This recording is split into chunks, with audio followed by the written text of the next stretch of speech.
galera, tudo bem com vocês? Então bora lá para mais uma videoaula de ciências com a professora Raquel. Na aula de hoje nós falaremos sobre a classe dos mamíferos. Bora?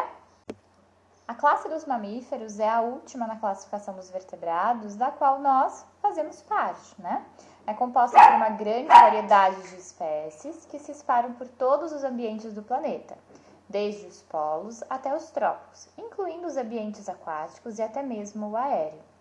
Os mamíferos, eles amamentam os seus filhotes até eles se tornarem capazes de viver com autonomia.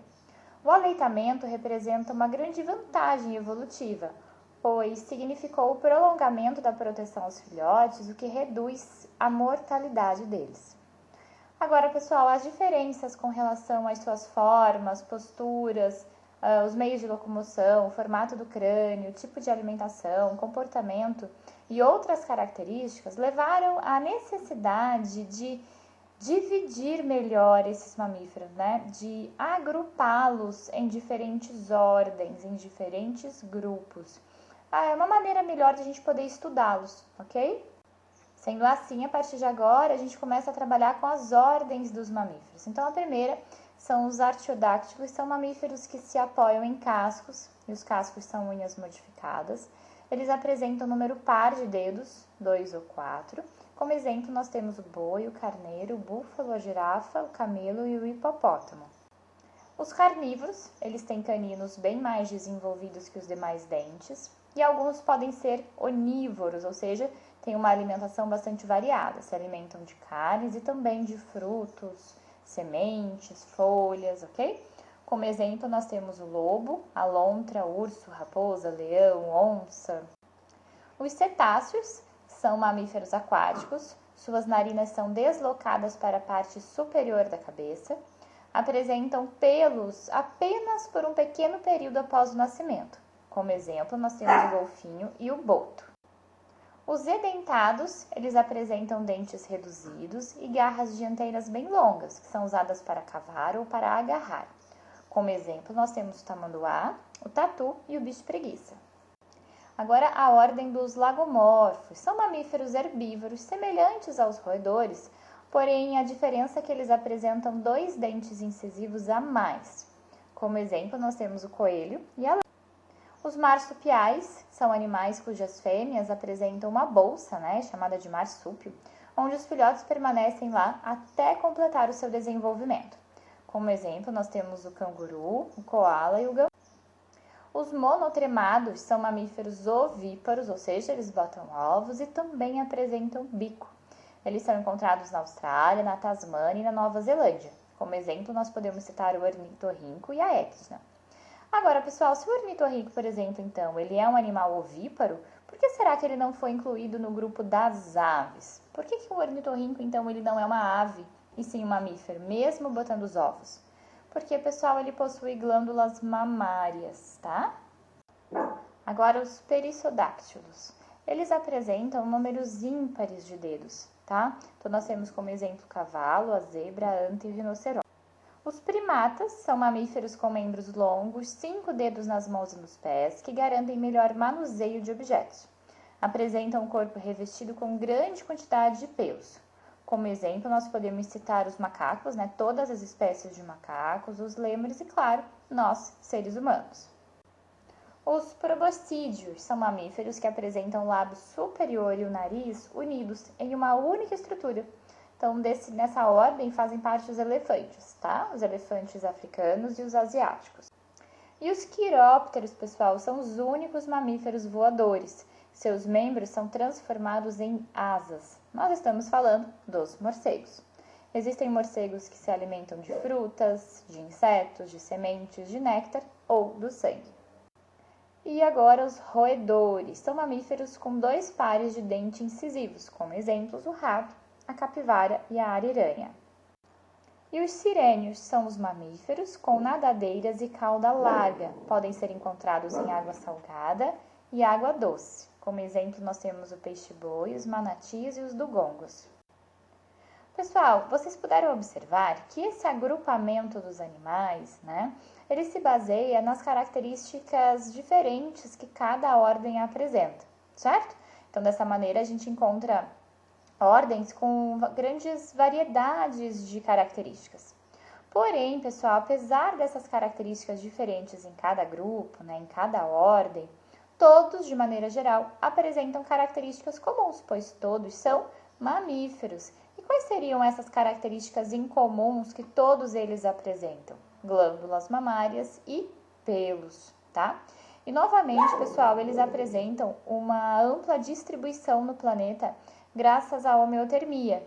Inclusive, eles conseguem sobreviver em locais muito gelados devido à existência de pelos em grande quantidade e também do tecido adiposo, né, que é a camada de gordura. A gente vai falar melhor sobre isso daqui a pouco. E outra coisa, pessoal, as aves e os mamíferos, eles descendem de um mesmo tronco, ou seja, eles descendem de um mesmo ancestral, né? Então, eles têm um ancestral comum. Por isso, eles possuem algumas características em comum também, que são justamente essa manutenção da temperatura corporal constante, né, a homeotermia, e eles também apresentam um maior cuidado com a prole, ou seja, com os filhotes. Vamos falar sobre as características dos mamíferos. A gente vai iniciar nessa aula, na próxima aula a gente conclui esse assunto, tá bom? A característica que diferencia os mamíferos de todos os outros animais é com certeza a presença de glândulas mamárias, que são responsáveis pela produção do leite materno, que é um alimento essencial aos filhotes no período inicial do desenvolvimento. Agora nós vamos falar sobre a pele e os anexos que estão presentes nela. Bom, os mamíferos eles apresentam glândulas sudoríparas distribuídas ao longo do corpo.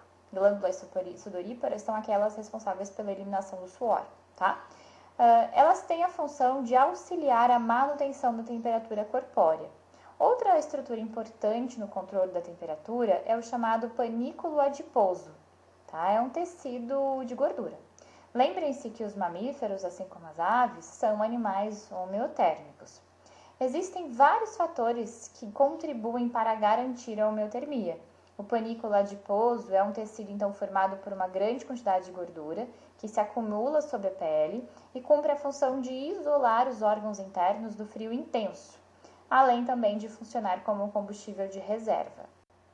Também são estruturas presentes na classe dos mamíferos, garras e unhas, os cascos que crescem permanentemente a partir da base para compensar o desgaste, né, que eles sofrem ao longo da vida, chifres e cornos com centro ósseo e permanente.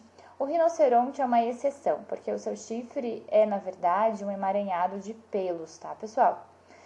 Eles apresentam pelos que podem aparecer em maior ou menor número, revestindo o corpo de forma total ou parcial. Eles apresentam glândulas sebáceas, que são responsáveis pela produção de uma substância lubrificante, que se distribui pela pele e pelos pelos, o que oferece proteção contra as condições adversas do meio. Então, aqui eu trouxe algumas imagens, né? Os cascos são feitos de queratina. Os chifres possuem, às vezes, uma base interna de osso, mas eles também são formados por queratinas. E tanto as nossas unhas quanto as poderosas garras de um urso polar, por exemplo, também são constituídas por queratina. Agora a gente vai falar um pouco sobre o sistema digestório dos mamíferos. Então, vejam, os hábitos alimentares dos mamíferos, eles variam bastante de acordo com o meio em que vivem. E, claro, com a disponibilidade de alimento desses habitats. Sendo assim, o sistema digestório apresenta algumas modificações e adaptações. O alimento entra pela boca, onde será triturado pelos dentes, que se apresentam em diversos tamanhos e formas. A partir daí, ele será deglutido, né, ou seja, engolido, passando pelo esôfago, estômago, intestino delgado, intestino grosso e ânus. Ou a cloaca, no caso dos animais ovíparos, né, o ornitorrinco e a equidna. O estômago dos mamíferos varia muito de forma, de acordo com os hábitos alimentares de cada espécie. Por exemplo, os morcegos vampiros, que se alimentam de sangue, apresentam o estômago em forma de saco para armazenamento, enquanto alguns roedores, que se alimentam exclusivamente de insetos, eliminam um suco gástrico concentrado e possuem um revestimento protetor no estômago, características que os auxiliam na digestão do exoesqueleto, né, que está presente lá no corpinho dos insetos, que é o corpo revestido por quitina, né, é um exoesqueleto bastante duro. Agora, pessoal, o estômago mais complexo é o encontrado nos ruminantes. Quem são os ruminantes? Os bois, cabras, girafas, entre outros. Nesses animais, o estômago ele está dividido em 4 câmaras, tá? O trajeto do alimento inicia-se na boca, onde é mastigado e misturado com a saliva. Após a deglutição, ou seja, engolir, né, o alimento desce pelo esôfago e dirige-se para a primeira câmara, o rumen, ou também chamado de pança. Em seguida, vai para o retículo, ou também chamado de barrete, onde é transformado em bolinhas que serão ruminadas, ou seja, mastigadas novamente, né? Após a ruminação, o alimento é novamente deglutido, ou seja, é engolido de novo, dirigindo-se agora ao omaso, ou também chamado de folhoso, onde ocorre a absorção de água. Em seguida, ele vai para o único compartimento semelhante ao dos outros mamíferos, o chamado abomaso, ou coagulador. Saindo dele, o bolo alimentar segue um trajeto igual ao observado nos demais mamíferos. Então, ele segue para o intestino, tá? Bom, pessoal, de tarefinha, vocês vão fazer as páginas 43 e 44.